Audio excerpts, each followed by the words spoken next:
Menjelang peralihan kekuasaan 20 Oktober 2024, terjadi dinamika politik yang penuh kejutan. Partai-partai yang tadinya berseberangan dengan Prabowo Subianto dan Koalisi Indonesia Maju, secara simultan bergabung dengan Prabowo, sang pemenang Pilpres. Kini tinggal PDIP sebagai satu-satunya partai yang belum bergabung dengan pemerintahan baru. Kemana arah koalisi PDIP kali ini?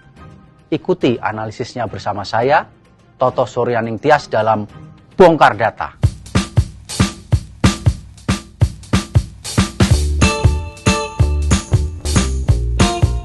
Sosok Ketua Umum PDIP, Megawati Soekarnoputri, merupakan satu-satunya pimpinan partai dengan posisi politik yang paling solid saat ini.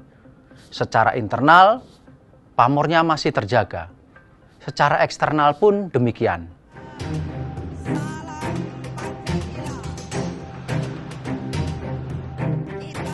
Selain itu, posisi PDIP menjadi strategis karena merupakan pemenang pemilu legislatif 2024. Dengan kondisi demikian, tak heran jika Prabowo dan Koalisi Indonesia Maju berkepentingan untuk merangkul PDIP masuk ke dalam barisan pemerintahan yang baru. Hal lain yang menjadi pertimbangan ialah kelugasan sikap politik dan soliditas PDIP di bawah kepemimpinan Megawati. Bagaimanapun, soliditas partai pemenang pemilu ini bisa tumbuh menjadi potensi, bisa menjadi rival, sekaligus penghalang bagi kebijakan pemerintahan baru. Presiden terpilih Prabowo Subianto menginginkan tak ada partai politik yang menjadi oposisi. Semua elit politik diajak meninggalkan perbedaan dan mengutamakan persatuan. Namun, jika melihat data ke belakang, dua periode era pemerintahan Susilo Bambang Yudhoyono tahun 2004-2014 dan era Presiden Joko Widodo 2014-2024, toh selalu ada parpol yang bersikap oposisi. PDIP dan Gerindra sempat menjadi oposisi di era SBY, sementara di era Jokowi, Gerindra, Demokrat, dan PKS sempat menjadi oposisi. Demi persatuan itu, menurut Prabowo, alangkah lebih baik partai politik yang bergabung ke pemerintahannya juga sejalan di Pilkada 2024. Keinginan Prabowo untuk melakukan sapu bersih pemenang Pilkada melalui dominasi kandidat di Pilkada terjadi khususnya di Pulau Jawa, itu akhirnya terantuk putusan Mahkamah Konstitusi yang mengubah ambang batas pendaftaran calon kepala daerah.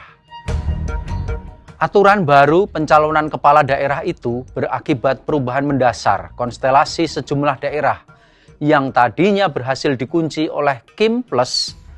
Alur ceritanya kini menjadi bergeser. Kepala daerah khusus Jakarta.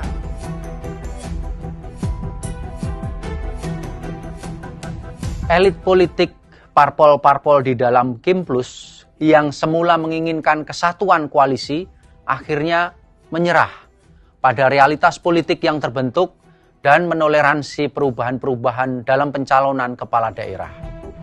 Di sejumlah daerah, calon-calon baru bermunculan, terutama dari PDIP yang diuntungkan dengan penurunan syarat pencalonan kepala daerah. 4 daerah contohnya ialah di Jakarta, Jawa Tengah, Sumatera Utara, dan Papua. Calon dari PDIP muncul akan melawan calon dari Koalisi Indonesia Maju Plus. Pilihan koalisi politik PDIP di Pilkada 2024 yang masih berseberangan dengan Prabowo dan Kim Plus mencerminkan arah politik PDIP di era pemerintahan baru Prabowo.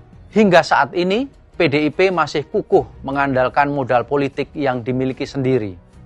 Partai berlogo banteng moncong putih itu sejauh ini belum final menentukan sikap mendukung atau tidak mendukung kepada pemerintahan yang akan datang. PDIP sebatas menyatakan akan melakukan apa yang selaras dengan nilai-nilai PDIP. Meski demikian, Prabowo dan Koalisi Kim Plus tidak akan tinggal diam dan tetap berupaya menarik PDIP untuk bergabung. sinyal-sinyal bergabungnya PDIP pada pemerintahan Prabowo terus terdengar.